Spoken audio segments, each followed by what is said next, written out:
Good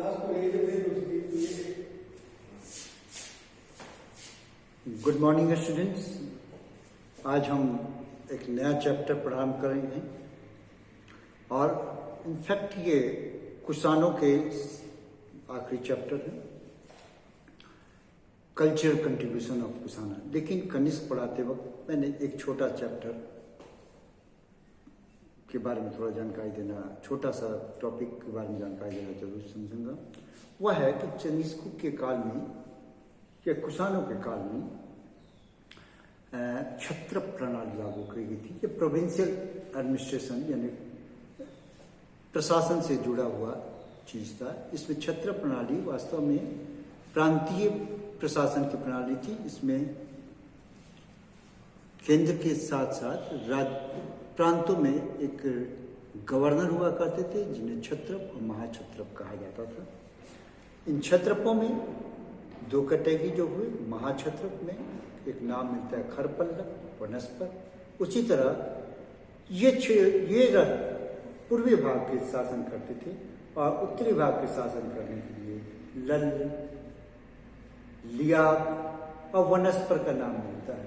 Kanishka स्वयं पेशावर, जहाँ की उस काल में पुरुषपुर कहते थे, वहाँ से शासन करता था। आइए आज हमने के चैप्टर से स्टार्ट करते हैं।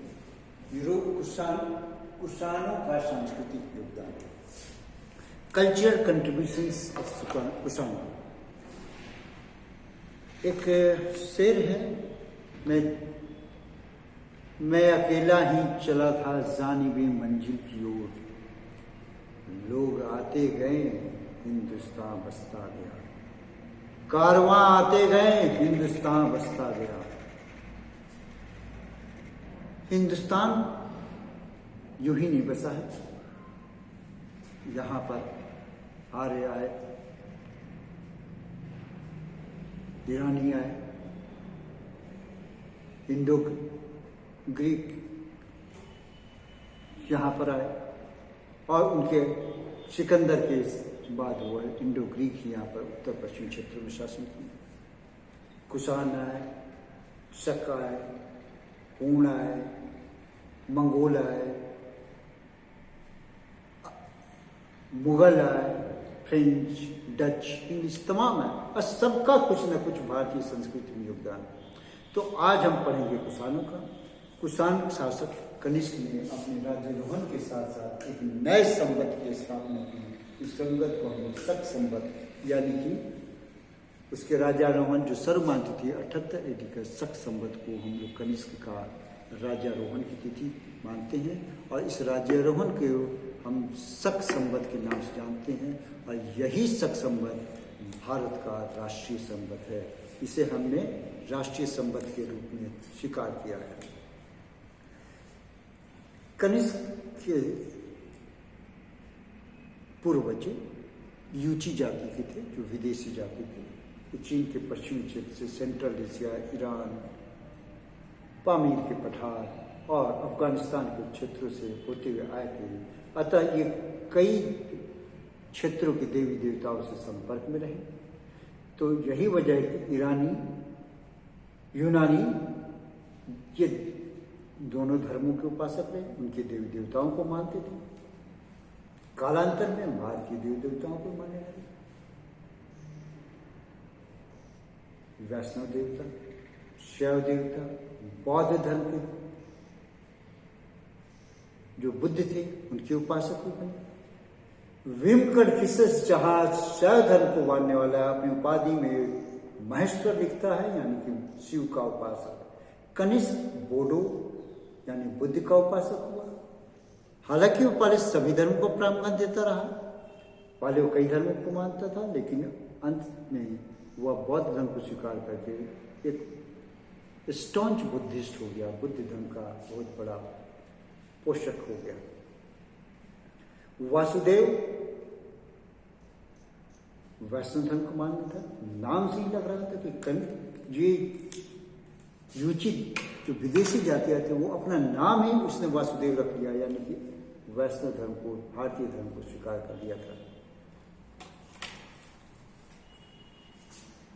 बौद्ध धर्म के प्रचार प्रसार के लिए स्तूप और चैत्य का निर्माण किया गया और बौद्ध भिक्षुओं को मध्य एशिया में भेजा गया और वहाँ से वो आगे की ओर चीन और की ओर आगे गए, जापान भी गए। इधर उत्तर में वो उनके दूत जो हैं या प्रचारक जो है तिब्बत में ले गए।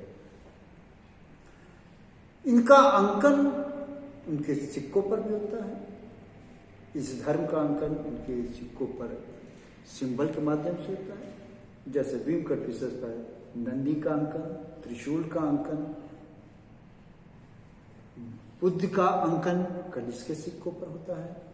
इसी तरह वैष्णव का गरुड़ का अंकन होने लगा।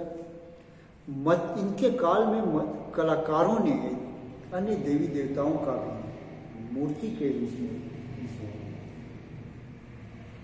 बना करके उनकी अंकन किया। ये मूर्तियां विभिन्न देवी देवताओं के बनी।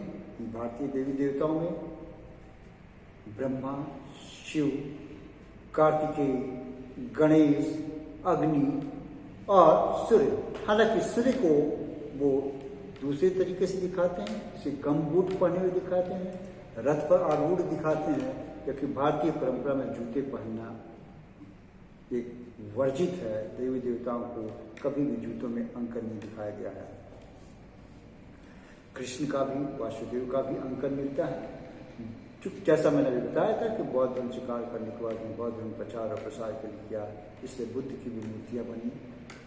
और इसके बारे में थोड़ा आगे पढ़ेंगे, जो 2 स्कूल बने थे उस संदर्भ में हम पढ़ेंगे। तो बौद्ध भिक्षु विदेशों में गए और उन्होंने उसका प्रचार और प्रसार किया। कनिष्क के समय में चतुर्थ बौद्ध संगीति का आयोजन किया गया। ये सुंदरवन, श्रीनगर के पास कश्मीर में सुंदरवन में इसका आयोजन किया गया। इसका सभापतित्व किया था वसुमित्र ने और अश्वघोष ने इसका उपसभापतित्व किया था। इसके साथ में बौद्ध धर्म के बुद्धिस्ट थियोलॉजी के बौद्ध धर्म से संबंधित 500 विद्वान यहाँ आए थे और इसमें पराशर और नागार्जुन ने भी शिरकत किया गया। इसके चतुर्थ बौद्ध संगति के बाद एक नई चीज निकल कर बाहर आई। अब तक बौद्ध धर्म में मूर्ति पूजा नहीं की जाती थी, बुद्ध की मूर्ति पूजा नहीं होती थी, लेकिन अब बुद्ध की मूर्ति पूजा प्रारंभ हो गई इस चतुर्थ बौद्ध संगति के बाद। और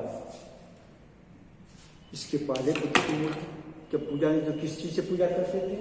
तो एक बोधि वृक्ष बना दिया जाता था, इसी तरह रिक्त सिंहासन बना दिया जाता था, खाली सिंहासन, और इसी तरह चरण पादुका को दिखाया जाता था। यानी इन तीनों के माध्यम से बुद्ध की पूजा होती थी। लेकिन अब बुद्ध की पूजा मूर्तियों के माध्यम से की जाती थी। हालांकि बुद्ध ने कहा था कि मेरी मूर्ति की पूजा मत करना, लेकिन चतुर्थ बौद्ध संगति के बाद कनिष्क के काल में इस चीज का प्रादुर्भाव हुआ और मूर्ति पूजा प्रारंभ हो गई थी। अब हम देखते हैं मुद्रा के क्षेत्र में। कुषाणों के आने के पूर्व भारत में मुद्रा पंचमार्क यानी आहत मुद्राएं बनती थी, जिसका कोई निश्चित आकार नहीं होता था, सिर्फ वजन निश्चित होता था, कोई शेप नहीं होता था।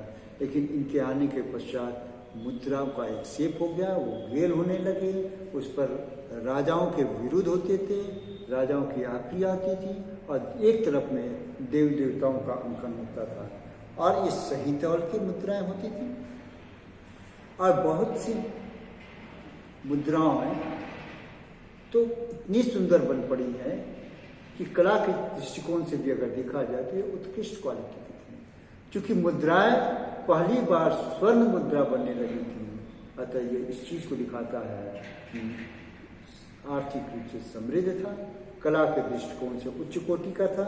और यह इस तरह की मुद्राएं सिक्का के क्षेत्र में एक क्रांति थी। कुषाणों ने ही भारत में पहली बार सही रूप, सही आकृति और सही वजन के सिक्के को जारी किया। इस सिक्कों से वाणिज्य और व्यापार में भी काफ़ी प्रगति हुई थी। इसके बारे में हम और आगे पढ़ेंगे। अब हम देखते हैं कि गांधार शैली और मथुरा शैली नाम की दो मूर्ति कला की शैलियों का प्रादुर्भाव हुआ। गांधार शैली गांधार प्रदेश में पुष्पित पल्लवित हुई। ये इस शैली की मूर्तियां बुद्ध और बोधिसत्व को ही निर्माण में सहयोग की, यानी कि गांधार शैली से बुद्ध और बोधिसत्वों की मूर्तियां बनी। ये मूर्तियां काले भूरे रंग के पत्थरों को बनी। इस मूर्तियों को एक विशेष दृष्टिकोण से और विशेष नाम से जाना जाता है, क्योंकि ये मूर्तियां इंडो ग्रीक आर्टिस्ट के द्वारा बनाया गया था। ये मूर्तियां बुद्ध की बनी थी, लेकिन इनकी रूप आकृति यूनानी देवता अपोलो की तरह नजर आते हैं। यानी कि इनकी आत्मा तो भारतीय थी, लेकिन शरीर का सौष्ठव और रंग रूप यूनानी था। इसीलिए इनको हेलेनिक आर्ट भी कहा गया है। Indo Hellenic art, Indo Greek art, Greco Buddhist art, इन तीन नामों से पुकारा गया है। इसमें अंकन, शरीर का अंकन इतना सूक्ष्म है, इतना बारीक है, ऐसा लगता है कि वो पत्थर का न करके कोई वस्त्र पहना गया ताकि अंदर का भी जो शरीर सौष्ठव नजर आता है। बुद्ध बहुत सुंदर बने हैं, अपोलो की तरह नजर आते हैं। इनको देख करके विद्वानों का मानना है कि गांधार कला भारतीय और यूनानी कला का एक सुंदर समन्वय है।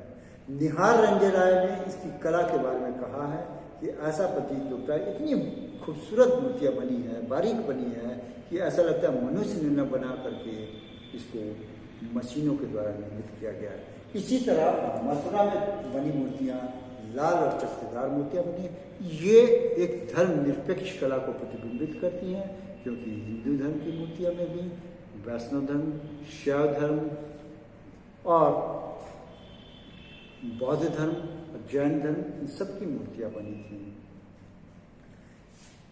यहाँ पर मूर्तियां जब बनी तो इसमें कुबेर, हारीति, उसके गणेश के साथ साथ जैन तीर्थंकरों की भी मूर्तियां बनी, बौद्ध धर्म की मूर्तियां बनी, सूर्य की भी मूर्तियां बनी और कई देवी देवताओं की मूर्तियां बनने से कई धर्मों को है। जो जैन धर्म की मूर्तियां बनी हैं उनके पीछे एक प्रतिबिंबित एक जो स्नेक का हुड बनाए दिखाया गया है, यानी कि फन काढ़े हुए स्नेक तीर्थंकरों के पीछे दिखाया गया है। कई पर तो कई फन को काढ़े हुए दिखाया गया है। दूसरी तरफ बुद्ध की मूर्तियां भी बनी हैं, जो कई बैठे हुए भी हैं, खड़ी हुई भी हैं। दोनों मूर्तियां, दोनों प्रकार की मूर्तियां बनी हैं। इनके अलावा कुछ विशेष प्रकार की मूर्तियां बनी हैं। वो यक्ष यक्षिणी की बनी है, जो अर्ध देवी देवता कहलाते थे, ग्रामीण देवता कहलाते थे। सिंह से लड़ते हुए मूर्तियों का अंकन हुआ है, ऐसा कहा जाए। ये नेमियन दृश्य हैं जो बहादुरी को दिखाया जाता है। राजे और सामंतों की भी मूर्तियां बनी हैं और एक विशेष मूर्ति बनी है जो मदिरा से मध्यमस्त एक स्त्री को दिखाया गया है। इसमें संभवतः उसका पति और उसका बालक उसको मिल करके उसको उठा रहा है। उसने दो नगरों का निर्माण किया, श्रीनगर के पास कनिष्कपुर और तक्षशिला के पास सिरकपपुर नगरों का निर्माण कराया गया था। इसकी राजधानी पुरुषपुर यानी कि पेशावर थी, जहाँ पर कई भव्य भवनों, सार्वजनिक भवनों, राजप्रसादों का निर्माण किया गया था। यहाँ पर गुफा को तराश करके पत्थरों को तराश के, चट्टानों को तराश कर गुफा का निर्माण किया गया। ऐसा माना जाता है गुफा तकनीक में मौर्य काल से ये विकसित तकनीक थी। बौद्ध स्तूप जो बनाए गए ये भी तकनीकी दृष्टिकोण से ज़्यादा उन्नत दिखाए गए हैं, माने गए हैं। एक चैत्य में दिखाया कई स्तंभों की कतार बनी हुई है और यहाँ पर एक टावर बनाया गया था जो लकड़ी का टावर था। 400 फीट ऊंचा टावर कनिष्क की राजधानी पुरुषपुर बनाया गया था। ऐसा माना जाता है कि अपने जमाने का काफ़ी ख्याति प्राप्त टावर था और इसकी काफ़ी साहित्य के क्षेत्र में भी काफ़ी विकास हुआ था। इसके राज दरबार में कुषाण काल में राज दरबार में विद्वानों से पढ़ा था। अश्वघोष जिसने सौभरानंद नामक ग्रंथ की रचना की, इसकी रचना हुई थी। सारे पुत्र एक नाटक है। इस नाटक के प्रणेता अश्वघोष ही थे। वज्रसूची की भी रचना की थी। इसी के काल में 17 सर्गों में बुद्धचरित्र की रचना की हुई थी। त्रिपिटको सूत बिना दंत पिटक पर महत्वपूर्ण टीकाएं लिखी गई थी, जो प्रमाणिक टीका थी। ये कनिष्क के काल में चतुर्थ बौद्ध संगति के बाद हुई थी। नागार्जुन जो एक विद्वान था, उसने प्रज्ञा परिणिता सूत्र नामक पुस्तक की, जो रिलेटिविटी का इसमें थ्योरी दिया गया है, सापेक्षवाद की थ्योरी दिया गया है, सृष्टि का सृजन का थ्योरी दिया गया है। चरक एक बहुत बड़ा चिकित्सक था, विद्वान था। इसकी रचना पुस्तक है चरक संहिता, जो भारतीय आयुर्वेद की अमूल्य निधि है। मंथर भी एक बहुत बड़ा विद्वान था। अजलियास मंथर विद्वान होने के साथ साथ एक चतुर एवं सफल राजनीतिज्ञ भी था। अजलियास एक इंजीनियर था। पार्श्व कनिष्क का गुरु था और बौद्ध धर्म का प्रकांड विद्वान था। व्यापार के क्षेत्र में भारत का व्यापार रेशम मार्ग के माध्यम से रोम तक गया, और ऐसा कहा जाता है कि भारतीय मलमल हाथी दांत के बने सामान का बहुत से मसाले जब रोम जाते थे और वहां से सोना आता था, तो रोम के निवासी रोना रोते हैं कि भारतीय पोशाक के लिए ये और भारतीय हाथी दांत के सामान पे रोम का सोना भारत आ रहा है। इसके काल में कई बड़ी बड़ी उपाधियां दी थी। महाराजा धीराज, महाराजा शाह, रजतिरस राजाओं का राजा, देवगुप्त इत्यादि। कालांतर में हम देखते हैं कि गुप्तों ने भी इस उपाधि को ग्रहण किया, और देवगुप्त जो कि देवताओं के द्वारा या उपाधि जो है कहीं न कहीं देवता को राजा से जोड़ा गया, इस तरह की उपाधि धारण की गई। और यहाँ पर हम पढ़ते हैं कि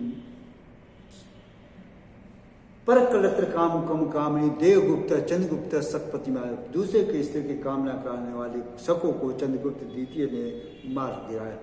तो इस तरह के देवगुप्त उपाधि तकनीकी दृष्टिकोण से देखते हैं कि घोड़े के या सैनिक क्षेत्र में भी विकास हुआ था। लगाम का, रकाब का, इन तमाम चीजों का कुषाणों के द्वारा। पोशाक जो पजामा और कुषाणों के द्वारा ही संभवतः लाया गया था। बंद गले का कोट जो है भारत में पहनते हैं, वो कुषाणों के द्वारा ही लाया गया था। लंबे घुटने तक बंद गले के कोट जो थे घुटने तक लटकते, जो हमारा भारत का राष्ट्रीय ड्रेस माना जाता है जाड़े का। और इसके साथ साथ कुषाणों ने पगड़ी लाया था, जो कि मध्य एशिया से लाया था।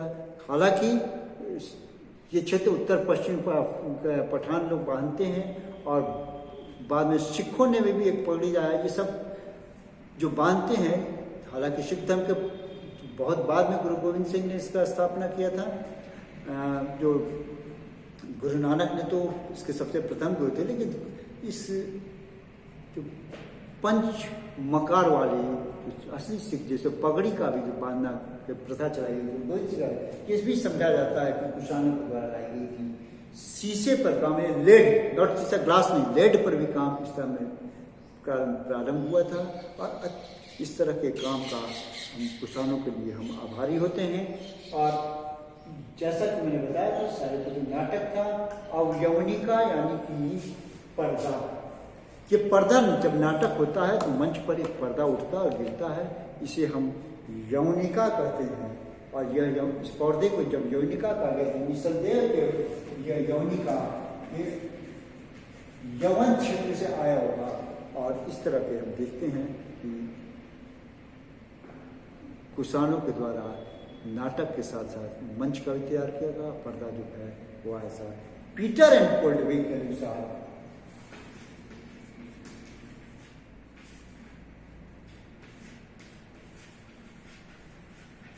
शीशे का काम है वो भारत में ला गया था। तो इतना चीज हम पाते हैं कि कुषाणों ने भारत में काफ़ी कुछ योगदान दिया, नया संपत्ति दिया, कई धर्म को प्रचार किया। ईरानी मायो मेयो नाना ननैया अपोलो मिनरवाई ये भी लिया है, भारतीय धर्म को भी अपनाया। इसलिए धर्म बहुदेववाद के भी सिद्धांत यहाँ पर रखा, बड़ी बड़ी उपाधियाँ ले आए। और चतुर्थ बौद्ध संगति के बाद में उन लोगों ने भारत में बुद्ध का मूर्ति पूजन प्रारंभ किया। चैत्य विहारों का भी निर्माण हुआ। मुद्रा के क्षेत्र में भी काफी बार स्वर्ण मुद्राएं और निश्चित आकार की बनी गई। इस पर देवी देवताओं का अंकन हुआ, तो राजाओं के विरुद्ध का अंकन होने लगा। मूर्ति कला के क्षेत्र में दो कला हुआ विकास हुआ, मथुरा कला और गंधार कला का विकास हुआ। दो नगरों का विकास हुआ, कनिष्पुर, सिरपुर और राजधानी पुरुषपुर यानी कि पेशावर, जो आज भी वो है एक महत्वपूर्ण शहर माना जाता है, वो भी है। कई पुस्तकों की रचनाएं की, कई ग्रंथों की रचनाएं की। वैज्ञानिक के क्षेत्र में चरक संहिता, चिकित्सा के क्षेत्र में, और नागार्जुन प्रज्ञा वैज्ञानिक से जुड़ी हुई कुछ पुस्तकें हैं। और कई चीजें, उपाधियां, तकनीकी, ड्रेस, पोशाक, नाटक, यौनिका, ये तमाम चीज हम देखते हैं। और सैनिक दृष्टिकोण से भी हमने देखा घोड़ों के अधिक सक्रिय बनाने में, युद्ध के लिए और गति प्रदान करने के लिए, ये सब तमाम चीज़ें हम देखते हैं कुषाणों के देन है। और हम कुषाणों के सांस्कृतिक योगदान जो भारत में दिए हैं उनके लिए हम ऋणी हैं।